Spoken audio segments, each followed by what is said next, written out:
Tell us about that photo. Is there a story behind it? What sort of equipment did you use? Welcome to Through the Lens of Faith, 135 years of Courier Photojournalism podcast, where we're getting the stories behind some of the photos that will be on display in a Catholic Courier photo exhibition this October. Now, here are your hosts, Gina Capilazzi and Rebecca LeClaire.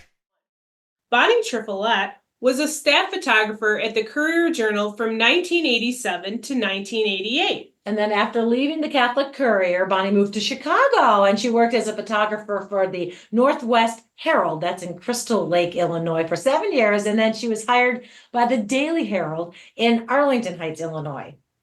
After a year and a half at the Daily Herald, she got a call from the Chicago Tribune, where she worked from 1997 to 2009.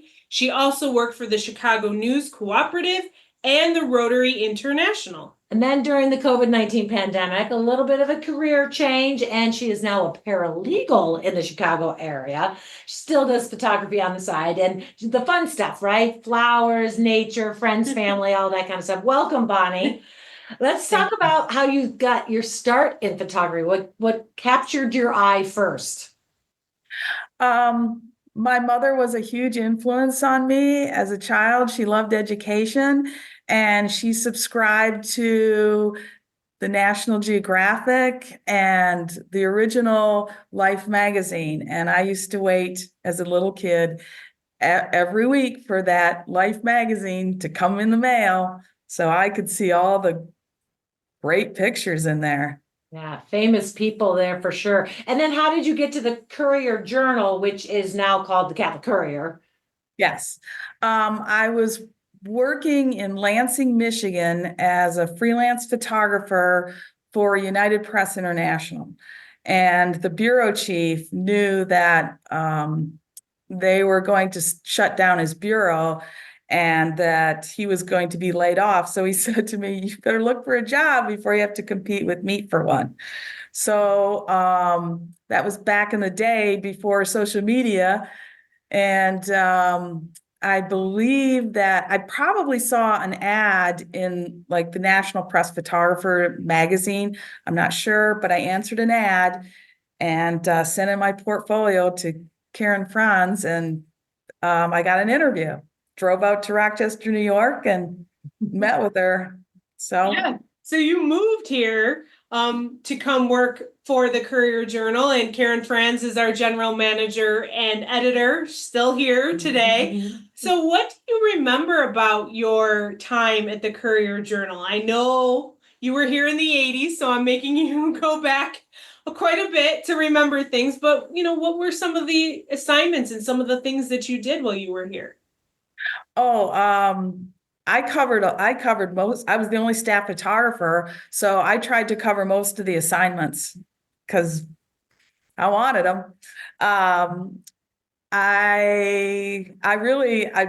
Well, first of all, Rochester is just drop dead gorgeous, and so is the Finger Lakes area and all of upstate New York. So I really enjoyed my time there, and I enjoyed a lot of the assignments. I did everything from like high school sports, Catholic high school events to church events to parish events to the protests, all sorts of stuff.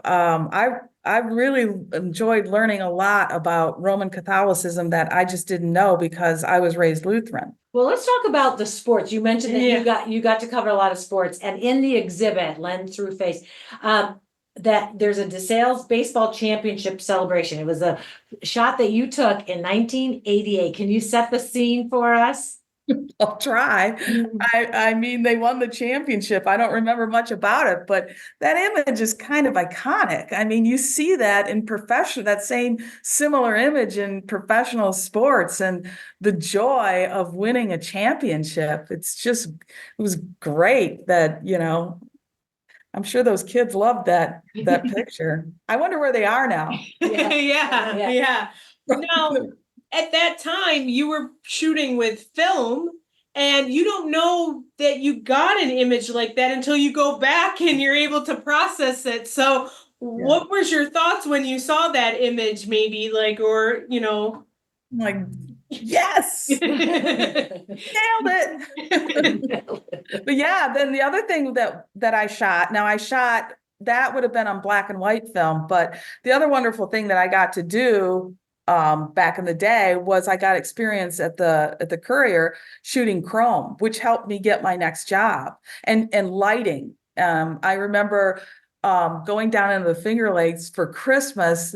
It was a Christmas pageant, so I had to photograph all the kids in the Christmas pageant, and I rented lights, and I had to shoot chrome, so using a light meter. And I remember I'm like, oh, this is in a church, and I'm like, you don't know where the electrical outlets are. You better buy some extension cords. So I bought two 50-foot extension cords.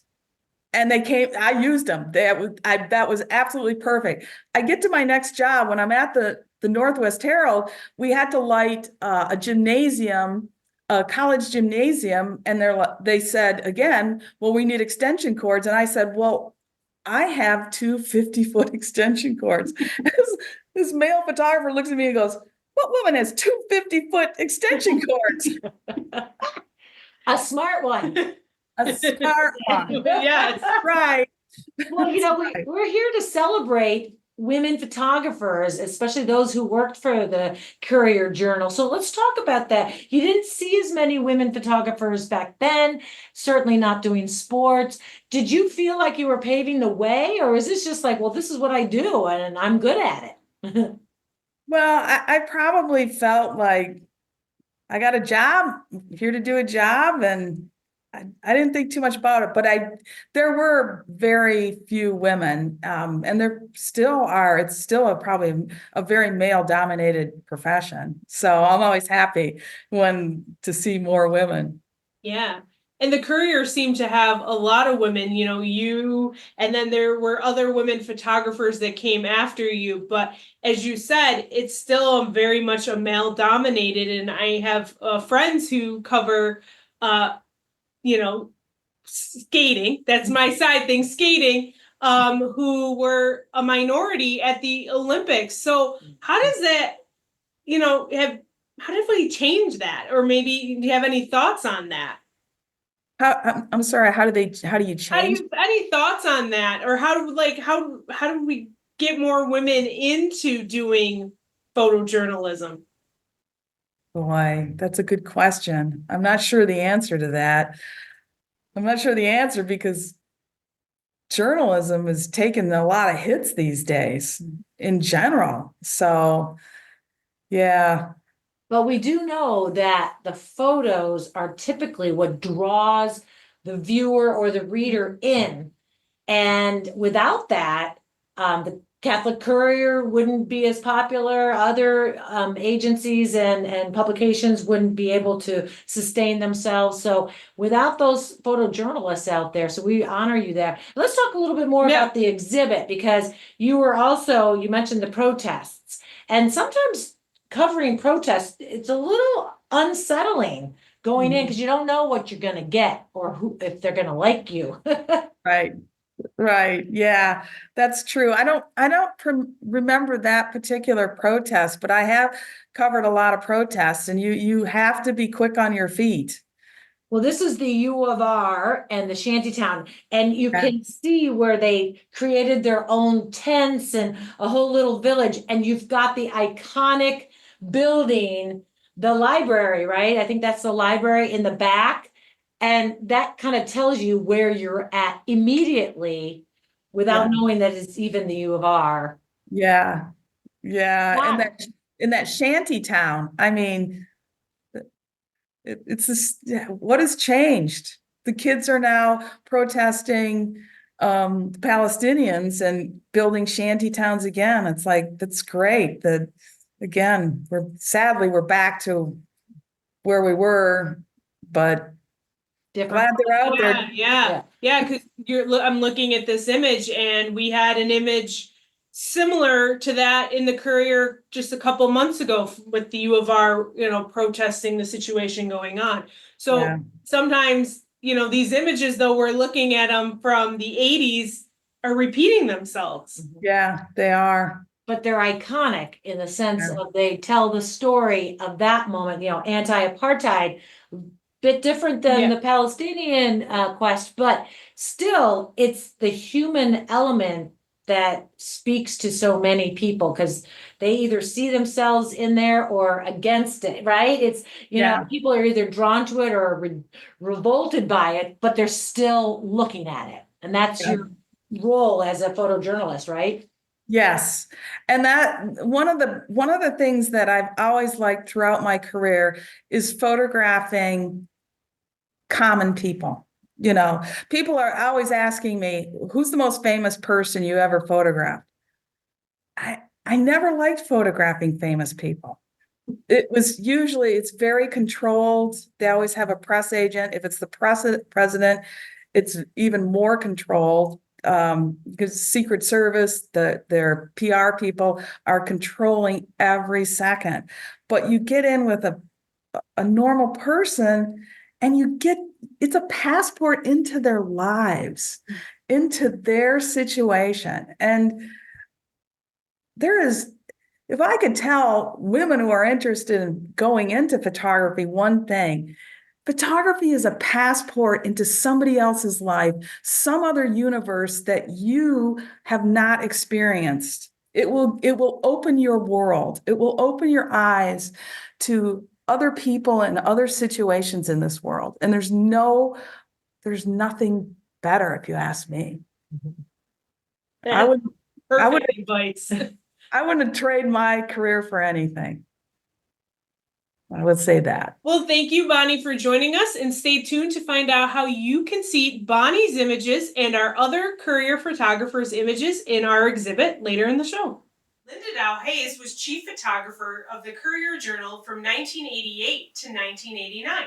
And then after she left the Courier Journal, she worked as a freelance photographer for other publications here in the Rochester area. She also opened up her own photography business, and then she still runs that today, along with being a busy worker at the Webster Central School District. Thank you so much for helping teach our children. Oh, you're welcome. Well, we're focusing on the women of the Courier Journal / Catholic Courier. You were in the 80s and leading the way, and we have found out so much about the women that were basically, you were the only photographer and you had to help put the newspaper together. And a lot of times you say you put the newspaper to bed, but maybe some people don't always understand that. But maybe describe what you were doing to help on those fronts. Sure. Well, the responsibilities that I had during that time were photographing everything from services to meetings that maybe parishioners or some other people were in the parish were involved with, special events at different services, and sports, a lot of sports. And I think that's, my love of photographing sports really came through during that time. And I did photograph at another weekly newspaper in New Hampshire, which is where I'm from. And same type of thing, small towns. I would go out to all these different small towns and photograph sporting events, and in this case services, and meet with priests and people that were part of this big entity in the greater Rochester area. Then when it came time to put the newspaper together, I would work with the graphics department, and we would put the paper together. We would put it to bed, meaning get it ready for print so that it could go off to print. And that included everything from choosing, the images. I would work with a sports writer to choose the specific images that he wanted at that time. And we would discuss with the other writers maybe what images would show. But I'd also work with a graphics person to put the cut lines, which are the little descriptions underneath the photographs. He took care of the ads and all that section, but we would kind of work together to make it happen. And Karen France was right by our side, and everybody kind of just threw it all together and made sure that it worked and everything was in it that needed to be in it. And then it was sent off to the printer where the Democrat Chronicle was printed, correct? So I believe so. It's been quite a while since I've done 1988 is a long way away. But yes, I mean, I believe they were using the same printer. Yeah. Now, how did you get into photography, and how did you end up at the Courier Journal since you weren't from Rochester originally? No, not only that, I'm not Catholic either. Okay. So, I started photography from a very early age. I can remember to this day the first camera I ever had. It was just a little 110, I think it was. And I remember specifically climbing up the tree on our property in New Hampshire and taking pictures from a bird's eye view and all that kind of stuff. But through high school, I was part of putting the yearbook together and the school newspaper. In those days it was film. So developing the film and choosing the images and printing the pictures, and took a lot of sports stuff. My brother was involved in football, so I did that, and decided I wanted to go to college for photography. So I worked with the art department because at that time there was no photography program.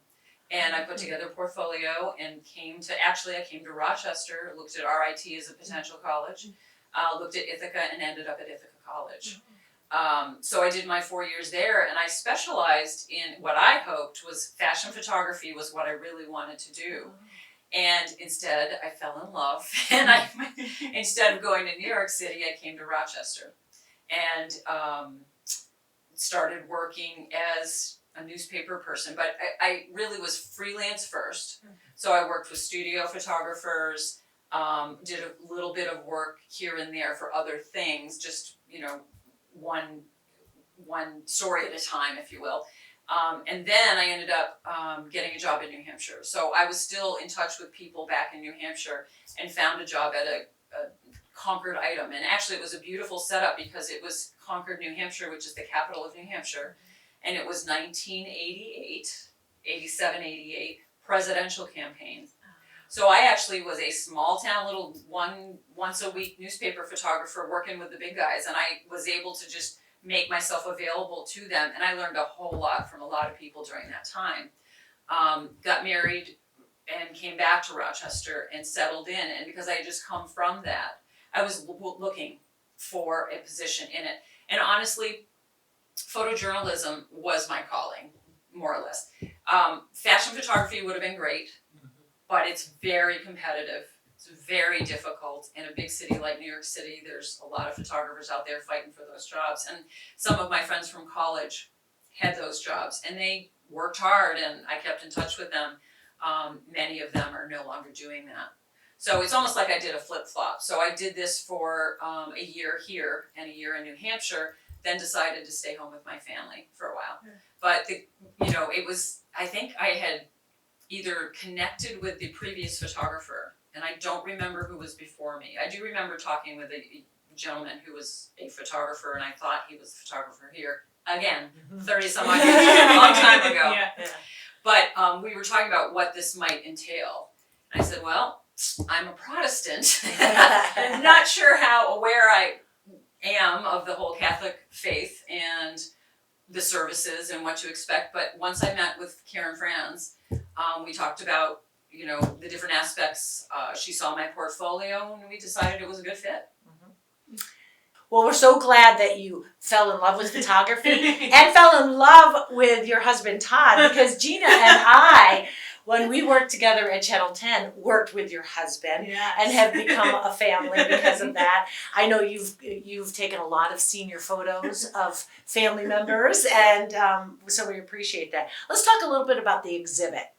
And it's just going to be this wonderful celebration of photography. Let's talk about the one picture that was selected from your portfolio. Sure. Can you describe it for us? Sure. It was taking place during an Easter Vigil service in 1989, and as I was in during the service, as I was wandering around kind of looking, it was the candlelight portion, and I was looking for someone that had the light from the candle in their face, and had kind of a look on their face. And I found this beautiful shot, or this beautiful little boy had this beatific, just beautiful little face staring up at the light.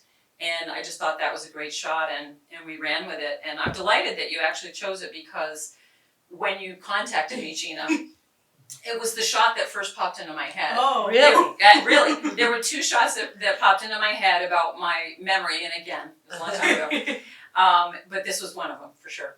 Wow. Yeah. Okay. And you can see the candle in the background. You don't see the forefront, but where did that light come from? So the light in his face is solely from that candle. Oh, okay. So photographically, and there is a little dot of light behind him, which is somebody else's candle. Photographically, and remember 1989, these are still film days. Mhm. So you did what was called pushing the film. So it was probably Tri-X 400, which is a Kodak film. And you just had to push it to be able to shoot. Now, nowadays in the digital world, I mean, I just purchased a camera and you can get, and it was called 400 because that's the speed of the film. Nowadays, your digital sensor in your camera has certain speeds that it can shoot up to, and you can get up to as much as 50,000 ISO. Mm-hmm. So you can shoot in a dark room, you know, and you can get this shot. So in those days, I had to do it in the dark room. So after I shot the way that I shot it, take it in the dark room, push it, and then when I printed it, made sure that I was doing the things that I wanted to it. Do you miss those days? I always laugh because I do actually, I really do. I said when I got my first digital camera that I will never go back to film, and I don't think I will, although being in the hometown of George Eastman's beautiful museum, they offer a lot of great programs that harken back to, you know, daguerreotypes, printing on glass and doing all these different things. I think maybe at some point I'd love to experience that. The chemicals were so brutal that my hands would basically shed like every 5-6 weeks. They were often stained a little brown sometimes, so it was pretty tough. You know, when they talk about chemicals, the chemicals being toxic, and you know, I was not in the room for too long. I would make sure that there was good ventilation there, but it was the same for the newspaper in New Hampshire. I was on my own, I was in a small little space, and my hands were in those chemicals a lot. So that part of it, no, I don't miss that. Now, when you got into photography, we've been talking about women in photography. Did you see a lot of women doing photography at the time? Well, when I was in college, there were quite a few women that were part of the program. When I came out of it, you would definitely run into women that were being studio assistants. And a few women I worked with owned their own studio. I worked as an internship when I was in college and was in New York City with a photographer, male, but he had 3 female assistants. So when I came to Rochester and was working here, certainly not in New Hampshire, I was not running into any female photographers. The daily newspaper in that city was all men. I was delighted to know that the Democrat and Chronicle had several female photographers, Tina Yee, shoot, the other woman escapes me, but I was delighted to see that because as a woman, you want to see other women or other people of your kind out there doing what you love doing. So no, for the most part not, and especially with the sports photography, I never saw women, never. So, you know, I've done a little bit of research in that women professional photographers make up half the field, which is an odd statistic because that's not what you see out there. Right. And I believe the reason, and in my research I'm seeing a lot of these numbers, is that brands like Kodak, like Nikon, Sony, Canon, they have ambassador programs. And ambassador programs mean they go out, the photographers, and they talk about that particular product, whoever they're ambassador for, and they'll do talks on different subject matters, and Nikon will be their sponsor, or whatever. The majority of ambassadors are men, okay? So if all you see is men out there touting Nikon, Sony, Canon, then you, as a woman, are thinking, okay, well, women don't really do this, you know? And it's not only gender, it's ethnicity. We are not seeing bigger numbers of women of color being part of this field because they're not seeing themselves out there in the world. So, like anything, we hope that those numbers will change as time goes on, because women offer a wonderful perspective as, photographers for different stories. It's something that a male counterpart may not be able to touch base on. We've heard that a little bit too. The eye is different, the sensitivity is different, and we're not trying to, feminize anything, but really you're looking for a special shot and you've got an idea in your head. It's going to be different than perhaps what a man would be seeing in the same, event. What do you think the prospect for future photographers, videographers, photojournalism, it's really kind of all coming together now because we call them one-man bands. You got to do it all. You got to cover the story and shoot the video or the photos. Yeah.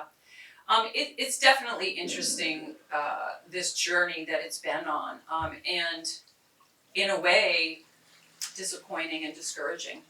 I have not had the opportunity to talk with any young people other than maybe high school students that I'm around. And I certainly encourage anybody that somebody points out to me that's interested in photography to get involved in photography. As far as newspapers are concerned, it's just kind of scary where that's headed. But there's evolution. There's room for evolution, just like the Catholic Courier has done. And the Democrat and Chronicle here in Rochester has downsized. They have required that their photographers also learn how to shoot the video.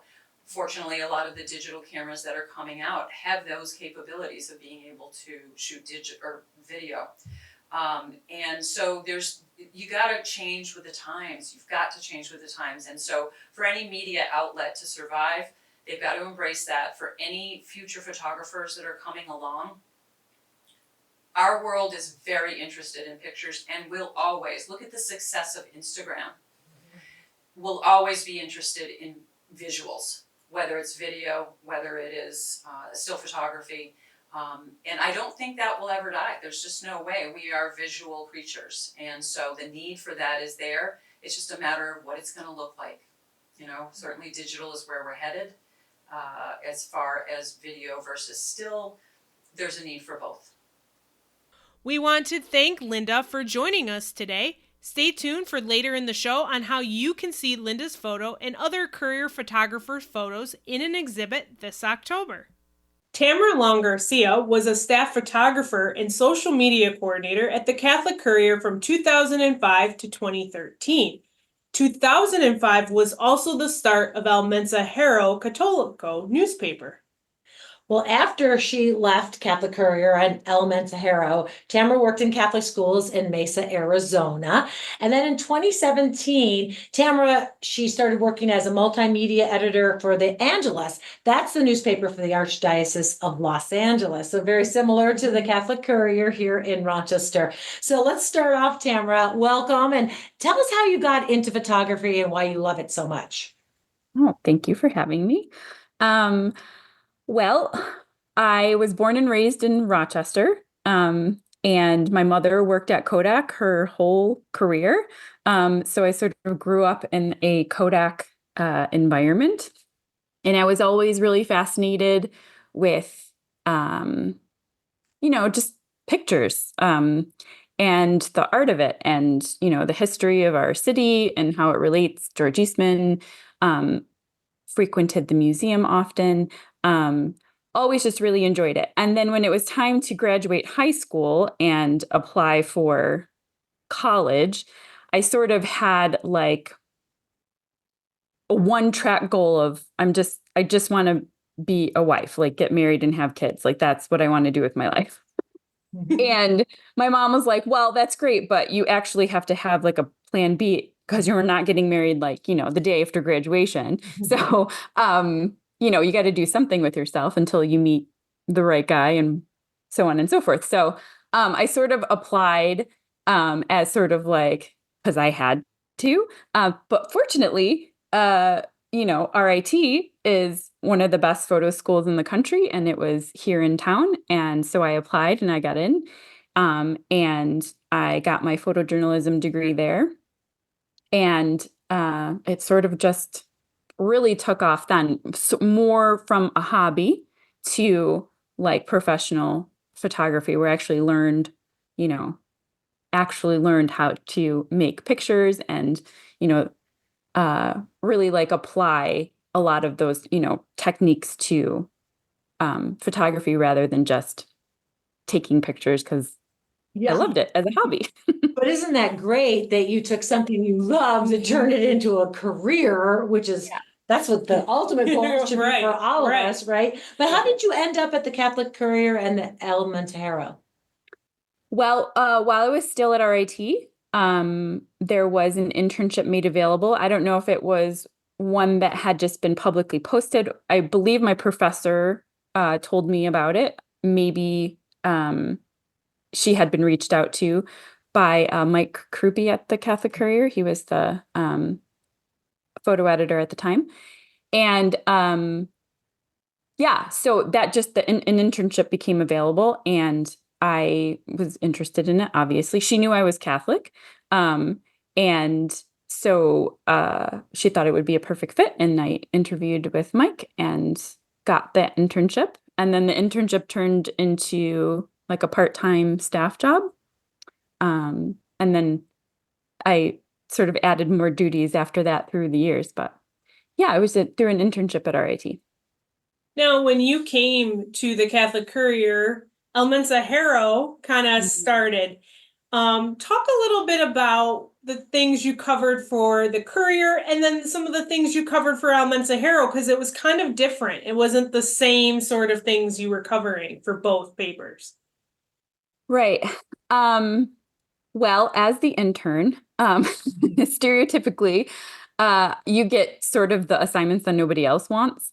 And so I did a lot of that, a lot of stuff, like very like local church stuff, like, bake sales or like a school play or, sometimes the same things that would happen every year that sort of got a little monotonous to cover. But it was all new to me, so I thought it was really fun, and it was also like a really good chance to practice and get used to taking pictures in different situations in really low light because churches are obviously not very well lit, True. and just sort of expand like the skills that I had learned, like apply them, in the field. So I did a lot of stuff, a lot of nights and weekends stuff because Mike did a lot of the office work, the day job stuff. And he had a wife and kids. So I did a lot of the nights and weekends stuff that, I was able to do. So Did you for El Mensajero, the assignments were a lot more cultural based, which was in retrospect really beneficial for me because I am Puerto Rican and I grew up very Americanized. So and I don't speak Spanish. But I was very familiar with like all of the different traditions and special masses and even the language. I can understand Spanish pretty well. So for me, it kind of felt very much like coming back home culturally. I sort of reconnected with those sort of roots and learning a lot about, all the different sort of Marian devotions and just really connecting with that community that I had sort of been separated from as I grew up. But it was really nice to reconnect culturally, especially within the church, to those through the El Mensajero assignments. Oh, that's great. While you were at the Catholic Courier, I understand you went to Mexico. So you want to talk about that trip for us? Sure. Well, that trip was life-changing to say the least. I learned a lot about myself personally and professionally. It sort of was my transition from sort of that intern mentality to I can actually sort of do this on my own. I am, a grown-up professional. It was my first time traveling outside of the country, and I was going by myself. I was very nervous about it. It was at the height of sort of the drug cartel very dangerous for tourists to go to Mexico, sort of thing, which is why they arranged the trip, right? They were trying to boost tourism back to Mexico. And they would offer through the Catholic Press Association, they would offer press junket trips to different places to sort of help boost tourism there. And obviously, Mexico is a very popular pilgrimage destination for Catholics. And I was able to go. Mike had already been before, and his wife was also due the week of the trip. So he needed to be home for the baby.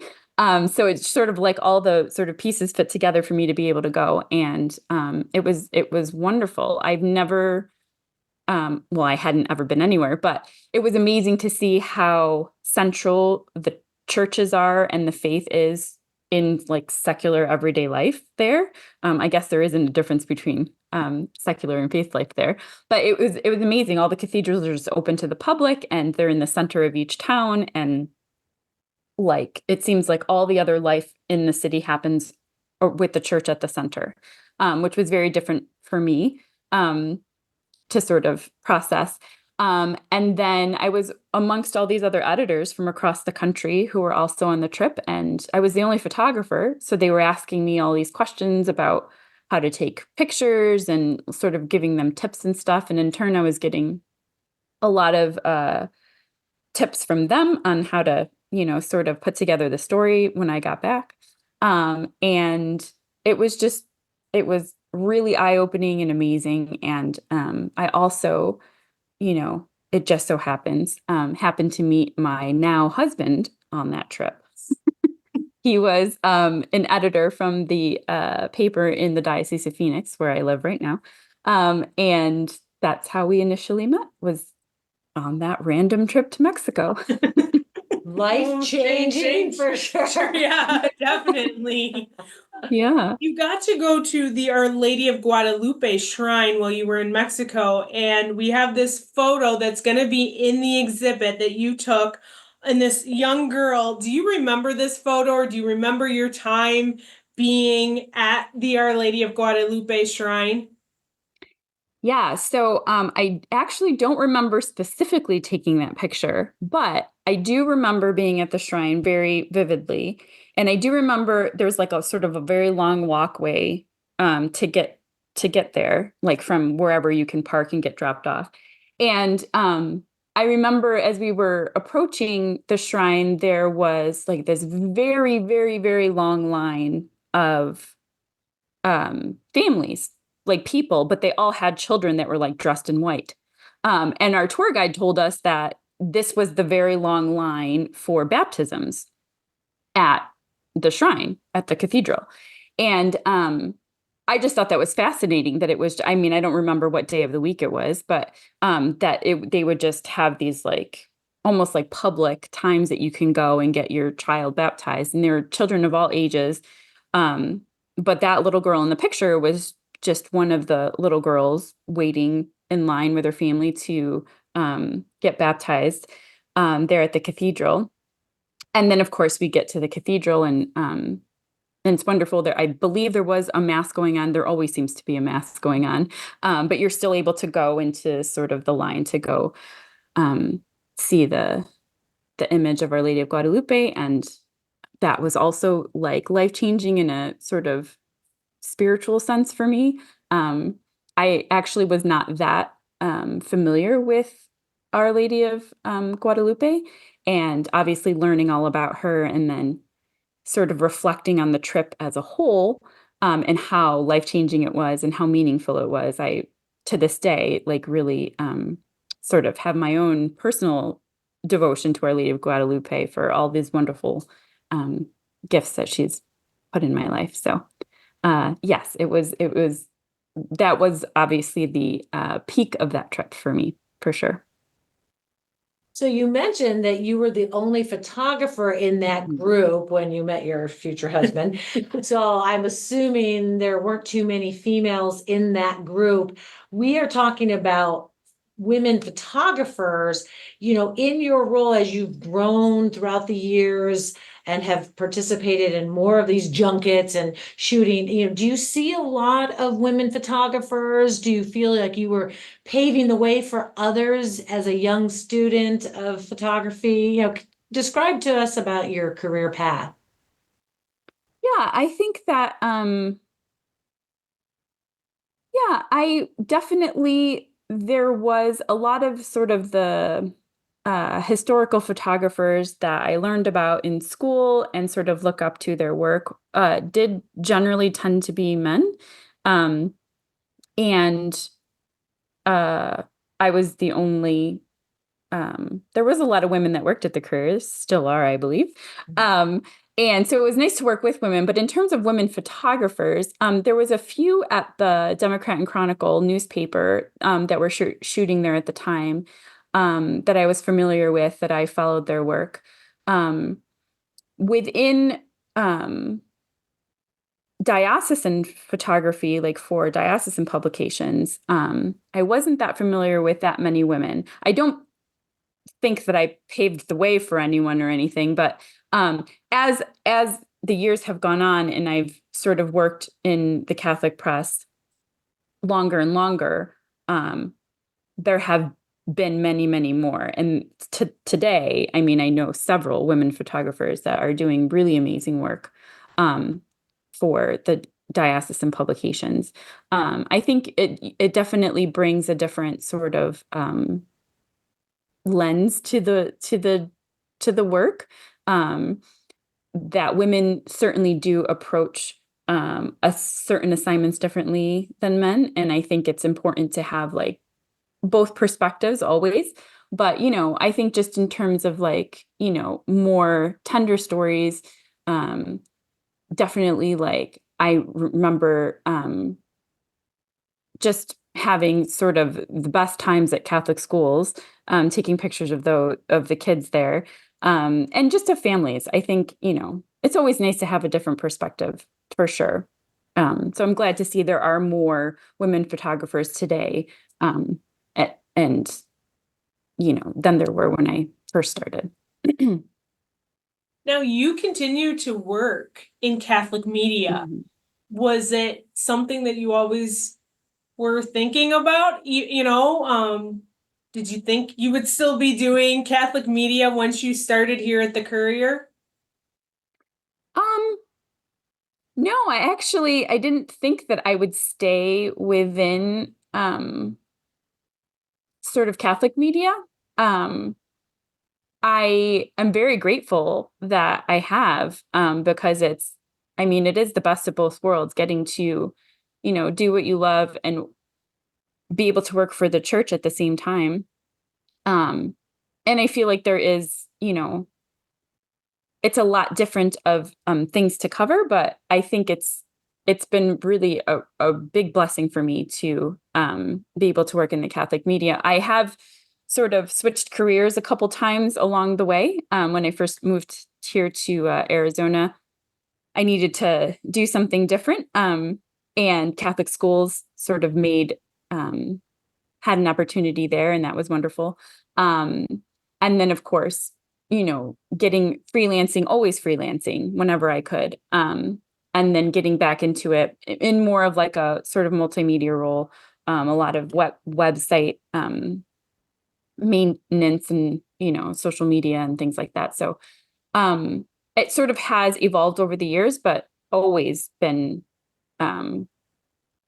just wonderful to be able to work for the church and do sort of what I know and what I love at the same time.